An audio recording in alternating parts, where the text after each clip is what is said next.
welcome back to the channel. Here we are with part two of my review of Secret Levels, the Amazon MGM Studios video game anthology series.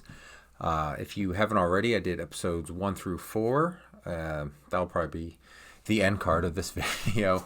But you can definitely click the link and check those out here. You don't have to watch these in order. It's all an anthology series. Each episode is a different video game so far, which will probably continue in episodes 9 through 16, 17, something like that. I think there's 16 episodes, so 9 through 16 can probably continue just single game series. But yeah, so if you missed the first episode, basically what I'm doing here is I'm reviewing each little short TV episode on its own. They're about 10 to 12 minutes long. I think 12 minutes was the longest episode. There might have been one that was like 15 minutes. But I review each episode, and just my review is watch it or skip it, kind of thing like that. Only because these are very short, and you can hammer the first part one, the first 8 episodes in about 90 minutes, anyways, if you wanted to tackle them all. But I figure I've watched them all this morning. I can give you just a quick little rundown, no plot points because again they're super short. But if I thought they were any good or not, So far, with part 1, more good than bad, which was great. Let's see if that continues with part 2, with 5 through 8. So episode 5 is Warhammer 40K. That has been making the rounds this year with Space Marines 2 coming out, which is a phenomenal game. It's a great single-player campaign that you can also play with 2 friends co-op, and I'm loving that game. Stay tuned next week for my top 10 games of 2024. That might be on that list. I don't know. But this is a brutal encapsulation of what that video game, the tabletop game, and the lore is. It gives a very nice backstory to our protagonist from the Space Marine games, Titus, which I was not expecting. I actually really dig what they did here with this. But yeah, you just get some just brutal Space Marines violence in this episode, which, if you've played the game, if you've read the lore, if you know anything about Warhammer 40K, then you will be like, yep, that checks. And there's not really much more I can say about this without going into details or anything like that about the plot, which I think you should watch for yourself, especially if you're a Warhammer fan. But yeah, this is a definite watch. I think, yeah, this was my favorite episode of the entire first 8 episodes so far. This was phenomenal. It's what I wanted from the Warhammer 40K part of this anthology series, and just if you're a fan of the series, you're really gonna love it. If you're a fan of big dudes with big guns blowing up shit, you're gonna love it. If you're not a fan of that kind of thing, you might find yourself liking it and hating yourself for liking it. But no, this is great. Definitely watch episode 5. This one might have been the longest episode, so give it a watch. Love it. Great. Now let's move on to, I'm not even going to be spoilers here. The episode 6, Pac-Man, is a definite skip it. This is my least favorite episode of the entire first 8 episode run. It's just, on its own, it's not good. And the fact that someone decided we're going to do a gritty reboot Pac-Man origin story that only shares the name Pac-Man. It's one of those kind of things. They used if this was like a movie or a TV series, people would boycott it because they literally just take the name Pac-Man and they run with this really gritty, horrific tale, which on its own, without the Pac-Man name, doesn't work for the story it's trying to tell. And then with Pac-Man, it's even worse, especially because you're trying to add this gritty retelling of a character whose look is literally based off a piece of pizza with the slice missing. That is how, I can't think of the creator's name of Pac-Man right now, but that's how he designed Pac-Man. He looked at a piece of pizza missing a slice. I was like, that's a video game hero right there. And for whatever reason, the person in charge of making this episode was like, you know what that character needs is a dark, gritty reboot like that we would have seen in the early 2000s when we were getting all the dark gritty reboots, or mid 2000s when we got Batman Begins, which worked, Amazing Spider-Man, which didn't work, but Andrew Garfield was great. Just all these dark gritty reboots that we didn't need for things that aren't dark and gritty. So, but the only thing I could think of after I finished watching this, other than this was the worst piece of garbage I've wasted 10 minutes on in my entire life, was the principal's quote from Billy Madison. Mr. Madison, or I could say here, Mr. Pac-Man, what you said is one of the most insanely idiotic things I've ever heard. At no point in your rambling, incoherent response were you even close to anything that could be considered rational thought or a rational video game origin. Everyone in this room is dumber for having listened to it. I award you no points, and may God have mercy on your soul. That is almost word for word how I felt about watching episode 6 Pac-Man. A definite skip. Do not waste your time, because it's not even at the point of, oh, I'll watch this for a laugh, so good it's bad laugh. Only watch it if you just want to just hate yourself, because God, this was terrible. And I believe IGN gave the whole series a 5.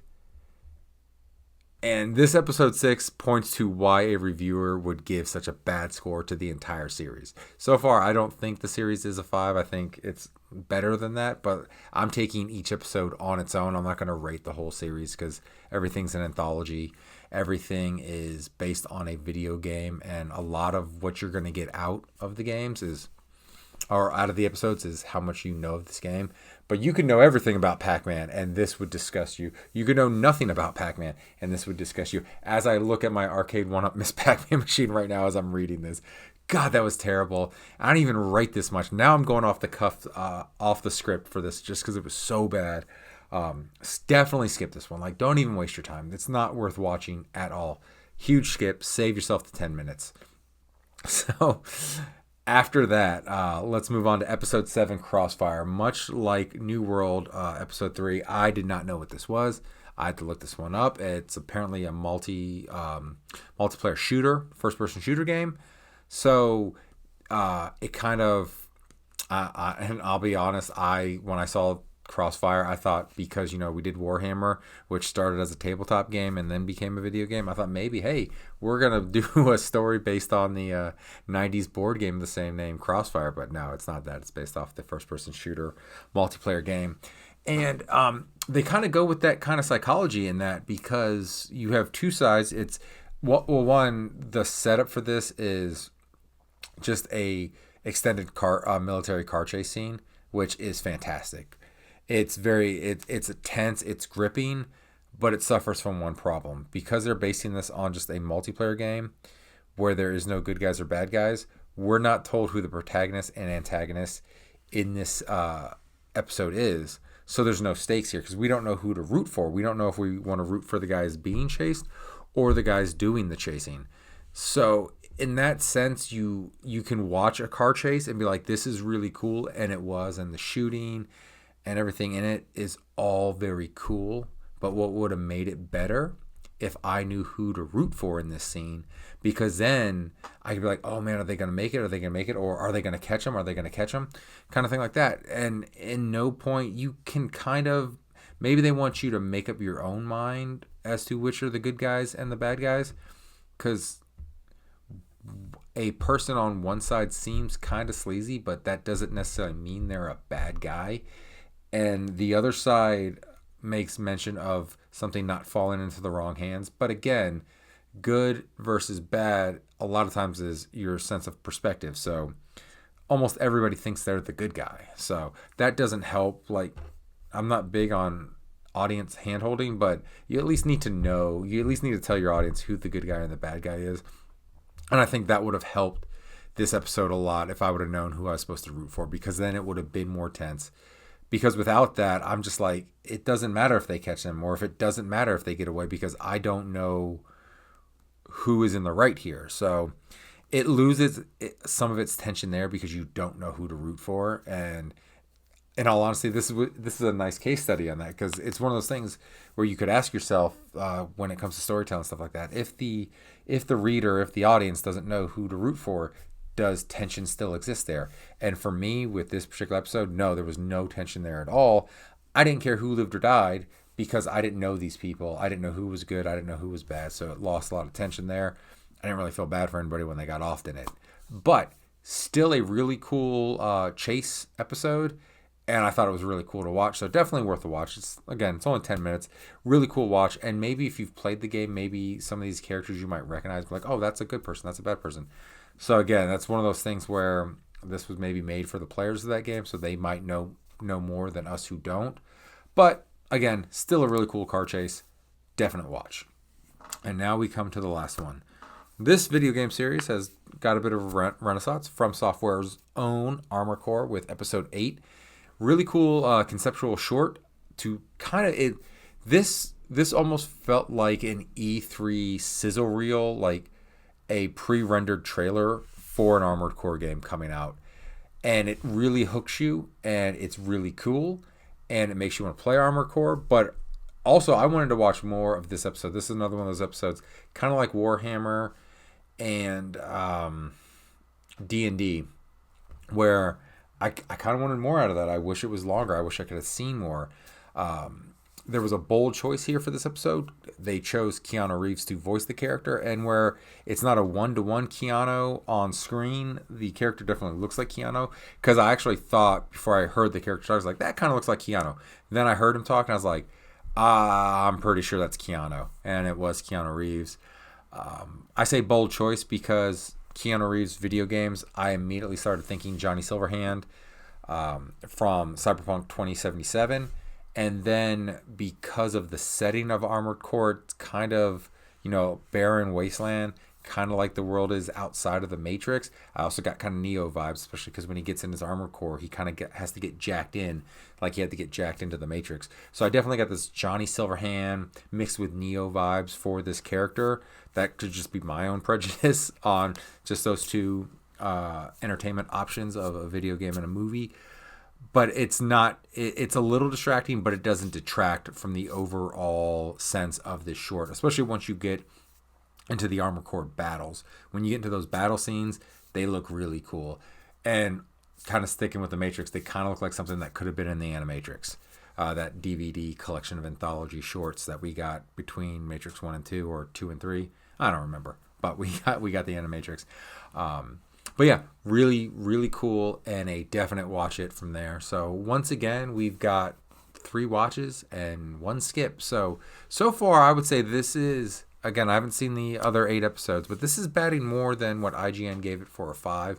And I didn't read the IGN review, but maybe they gave it a 5 because a lot of this stuff, it feels like have to have prior knowledge of the game to really get into it. And I can understand if that's their point, where they're coming from with this. Because the D&D, I could follow it along, but maybe if I played D&D more or knew more of the lore, more of it would have made sense to me. The Pac-Man's complete trash. So it has nothing to do with Pac-Man. Pac-Man name only, because someone wanted to tell this story, and they were like, how do we tell it and get it in secret levels? Call it Pac-Man, because it has something to do with the maze. That's about all. And for something that is constantly talking about a maze, you never see this character go into a maze. You see him like in a desert plain hiding behind shit, and then an arena at the end. There is no freaking maze in this entire episode. So just talking about a maze, it's like, what the hell is going on here? Just completely and utterly skip that. If I was reviewing this as a series, just how bad that is would bring the entire first 8 episode score down. But I'm not. I'm doing it basic. So episode 5, Warhammer, definite watch. Episode 6, Pac-Man, skip the hell out of that. Episode 7, Crossfire, watch it. Episode 8, Armored Core, give that one a watch as well. So those are my reviews for episodes 5 through 8. I hope you enjoyed them. Don't forget to check out my reviews for episode 1 through 4. And then we'll be back next week with 2-part episodes for episodes 9 through 16. So thank you for watching this episode. I hope you have a great rest of your day. Don't forget to like and subscribe down below, and give a comment what you think of these episodes. Did you like the Pac-Man episode? If you did, who hurt you as a child? No, I'm just kidding. Liking and disliking things is a very subjective thing. Like what you want to like. I'm not going to judge you based on that, though I might judge you a little for liking Pac-Man. But anyways, have a great rest of your day, and take care now. Bye-bye.